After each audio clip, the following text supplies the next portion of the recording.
All right, the Senate Armed Services Committee will hold a nomination hearing tomorrow for Air Force General Charles Q. Brown, Jr., President Biden's choice to replace General Mark Milley as chairman of the Joint Chiefs of Staff. Now, General Brown has made some statements indicating he'll be a faithful ally of the Biden administration's woke military policies. Now, his hearing comes in the midst of Senator Tommy Tuberville's ongoing hold on military promotions of flag officers due to the military's illegal abortion travel policy, which has the left fired up for another round of vitriol against Coach Tuberville. Well, joining me now to discuss this and more is FRC's Executive Vice President, retired Lieutenant General Jerry Boykin. He was a founding member of the Army's elite Delta Force and former Deputy Undersecretary of Defense for Intelligence during the George W. Bush administration. General, welcome back to the program. Great to see you. Thank you. Good to be with you. All right, before I get into this nomination, I want to go to the president's comments that I played earlier in the program about his negotiations with NATO and wanting to give Turkey the new F-16s in exchange for them backing off their opposition of Sweden coming into NATO. Your thoughts on that?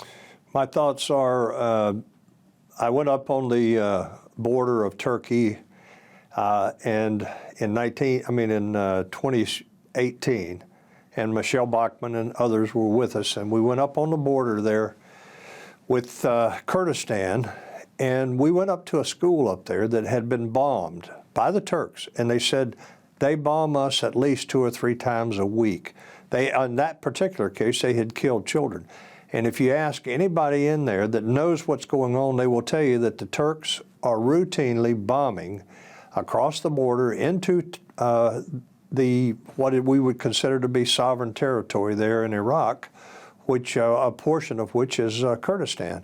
And as far as I'm concerned, it's a mistake to give them this. In fact, I'm surprised that Turkey has been able to stay in NATO, and you and I were over in that part of the world when we got a very clear message from one of the world leaders over there about what Erdogan was, and I think that I have incredible reservations against giving Turkey something that they can kill more Kurds with. Yeah, I'm actually surprised they're still in NATO as well. And I think there's some security complications here because if I'm not mistaken, they were either trying to get or acquired Russian air defense technology, which would seem to be incompatible with getting U.S. aircraft. Yeah. Listen, we have to look at it realistically. The reason Turkey is not in the EU is because of Germany, quite frankly. And years ago, I talked to someone out of their parliament there, and they were very clear that they do not want to let Turkey in because of the Gastarbeiters, which are foreign workers, which came in and started in World War I when all the Turks came into Turkey. And now what they're afraid of is that if they open it up to them, then where you have no borders in terms of immigration, and they will be able to let people in to their country, and once they get into their country, they will be able to go into other countries without having to have a visa or anything like that. So we have a situation there that is really being driven by the concerns that the Germans have primarily. Now, other concerns have arisen, particularly those concerns that have to do with the legitimacy of the elections there in Turkey. So we've got a difficult situation there. Well, let's move on. I want to get to the president's nominee for the chairman of the Joint Chiefs, Air Force General Charles Q. Brown, Jr. As I look, and I played a clip at the top of the program. In fact, I want to play this clip again because I think it's very instructive in terms of the wokeness of this nominee. Let's play clip number 7. How do the terms mom and dad impair cohesive team building? Part of leadership is understanding the people you are privileged to lead. And as you have that opportunity, you get to know them.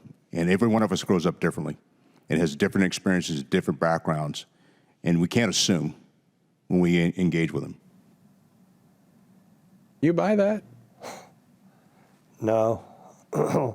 Tony, let me just say this.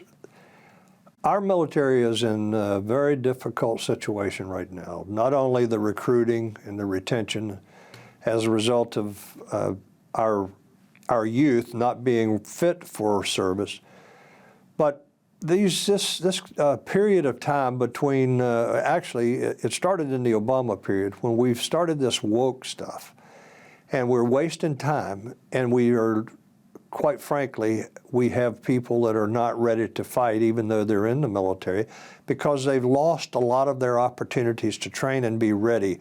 We need a commander. We need a chairman of the Joint Chiefs that understands the situation that we're in and is willing to go all out with a laser focus on military readiness, and that means training our people to go to war. Can Brown do that? Not by what I see, Tony. As I read through everything about him and talked to people, I talked to a number of people today just hearing what these were people that knew him, not well in many cases, but they knew him. And there was not any notion that he was going to be the savior of our military, that he was going to be able to get them back on the right track. They see him as being a one-track soldier, a one-track mind, and that is the woke agenda of this administration, and that's exactly why he's there. Now, what does that mean to the people in the Senate? Look, the Republicans are outnumbered, so this guy is probably going to be the next chairman of the Joint Chiefs, but I will tell you that 2004 cannot come quickly enough, and our hopes of being able to get a real commander-in-chief there that cares about these soldiers, sailors, airmen, and Marines, but also understands that it's immoral for him to let them go to war and not have the benefit of all the training available for them to get ready for that. And all you have to do is go back to 2016, January 2016, when those 2 patrol boats were taken off the coast of Iran. And Right. that was the most humiliating thing that I have seen in 36 years in the military.